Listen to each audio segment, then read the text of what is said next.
Okay, we just took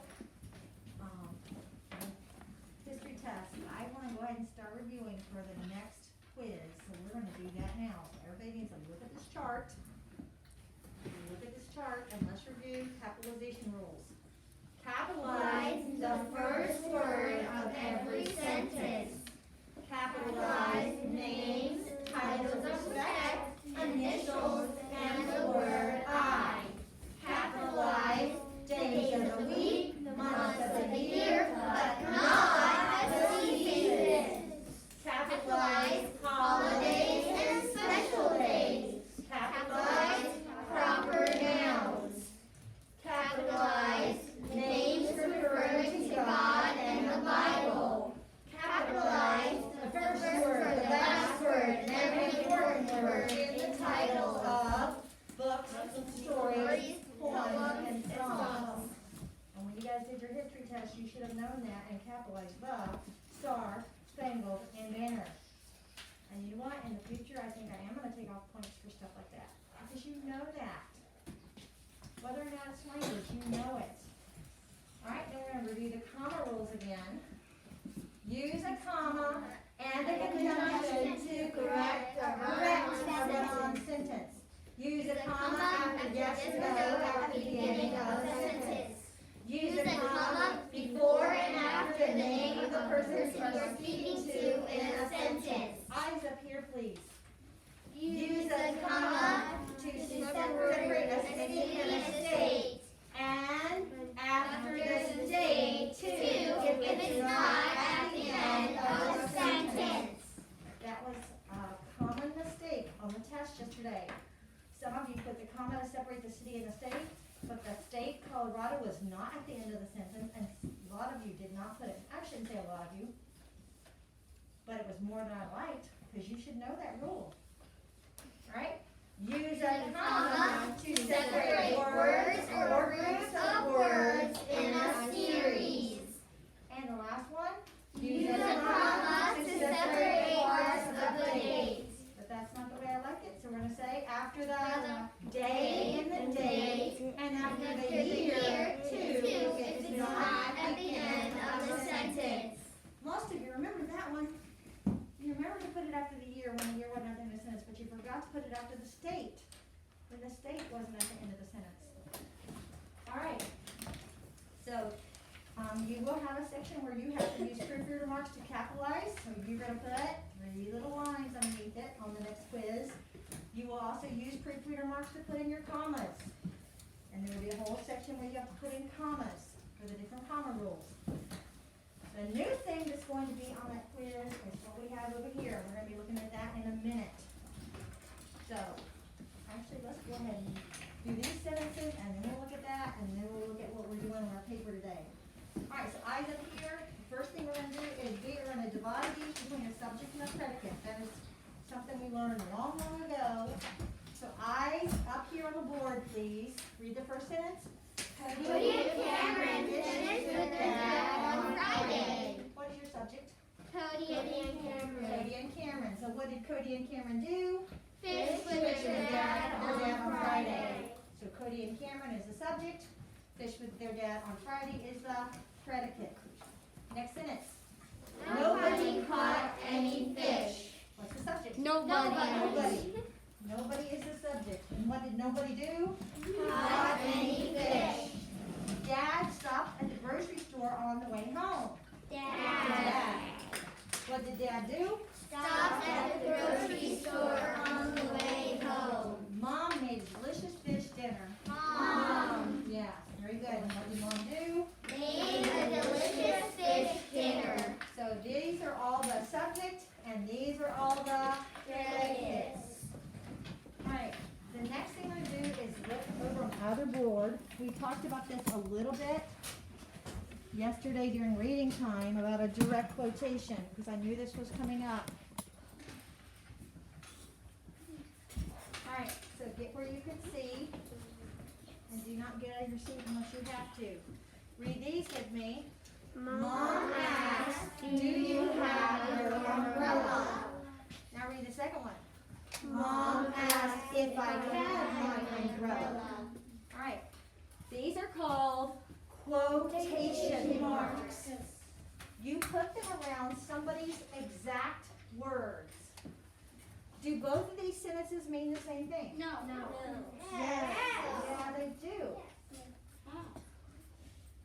Mom asked, do you have your umbrella? Mom asked if I had my umbrella.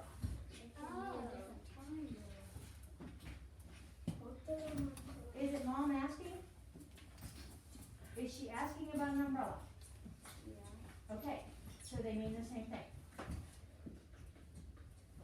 No, don't even. Please stop. The difference between this sentence and this sentence is, this is mom's exact words. Mom's exact words that came out of her mouth were, do you have your umbrella? This is me just telling what mom asked, but I'm not using mom's exact words. Mom asked if I had my umbrella. Do you see the difference? So it's the same thing, mom asking about the umbrella, but this is just what I said mom said. This is what mom actually said. So when you have a direct quotation, please look at the board. I'm fixing to teach you something. Please look at the board. When you have a direct quotation, what mom said is like a sentence inside a sentence. What are you supposed to do to the first word in a sentence? Capitalize it. So do you see how they capitalized the word do? Yes. Because that was the beginning of what mom said. If mom had just said it without them saying mom said, or actually it's mom asked, mom would have said, do you have your umbrella? And do would have been the first word in the sentence. So therefore, you have to capitalize mom because that is the beginning of the sentence. And some of you are daydreaming. Get your eyes over here. And then you also need to capitalize the first word of what mom said. Now, do I have to do it here? No. The only thing I had to capitalize here was the word I, because you always capitalize the word I. But you capitalize the beginning of the sentence and the word I. You don't have to capitalize what she said because it's not really what she said. Mom did not say, if I had my umbrella. That's not what mom said, right? So this is a direct quotation. That's why you have the quotation marks. Very good. And that's why what she said is capitalized. Notice also the question mark is inside the quotation marks. All right? We're not going to do a paper on that today, though. That paper's coming up soon. I just wanted to go ahead and start introducing it to you. So we're going to go back down to this side. All right, and I'm going to look at this poster now. All right, this is a sample envelope. All right, so y'all know what this is, right? No. Wait, what? Stamp. Oh, It's a stamp. That's all I need to know. Stamp. It's a stamp. It's what you put on the letter to mail it. Must have a stamp on it, right? All right. This is called the return address. That would be your address if you were mailing the letter. That way, if they can't deliver it to this person, they can get it back to you. If you do not put the return address, then there's no way for them to get it back to you once you stick it in the mailbox. They need to know who sent it. So this is the sender, and this is the receiver. This is who it's going to. So when you do your address, you put your name, and then the next line is your street address. And then the next line is your city, your state, and your zip code. When you're doing it to the sender, you put their name, then you put their street address, and then you put their city, their state, and their zip code. So there should be 3 lines. If you look on your paper, on the one you're going to be doing on your paper, there are 3 lines. The top line is Your name. your name. I don't need you to tell me your name. I need you to tell me that you're going to put your name. And you're not just going to put Adam. You would put your first and last name, right? Yep. All right, and the second line is going to be what? No, don't call it your address. Your street and Your street address. You need to say your street address because your whole address is all of this. So you need to differentiate. This part is just your street address. And then this is your City and your zip code. city. Zip code. No, you're not done yet. City and state. No. It's where City, state, and zip code. This is a city, this is a the, state, and this is a zip code. Alright, so this is what? the receiver. The receiver, who's receiving the mail. You put their name, and then you put their street, address, and then you put their city, state, and zip code. And guys, you can't say, oh, I've ran out of room, let me write down here. No, those of you that write too big, you need to write small enough that you can fit your whole street address. And this line is for the city, state, and zip code. Now, they wrote all of this out, but usually people don't write the whole state out. They usually put the abbreviation for that state. Okay? So we will be putting the abbreviation for the state, which most of you live in Maryland, so you would be putting MD. All right, I'm going to show you two different ways. You can do, see this? Capital M, capital D, no periods, that's Maryland. Or you can put capital M, little d, and then you do have to put period. That's two different ways it's acceptable to do the abbreviation for Maryland. If you live in Pennsylvania, you can put capital P, capital A, no periods. Or you can put capital P, little a, and you do put a period. Okay, that's for those that live in Pennsylvania. Alright, and if you do not know your street address and everything, I will be helping you figure it out, okay? Don't talk out. Thank you. Alright, eyes up here, because another thing that is abbreviated, it was not abbreviated, yeah, it was abbreviated on here, I'm sorry. Alright, this was abbreviated, ST. State. No. Street.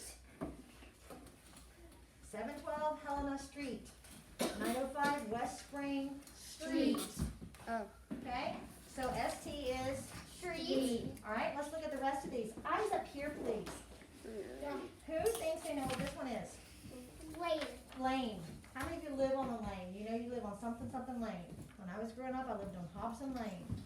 So lane, I'm very familiar. What about DR? And don't tell me doctor.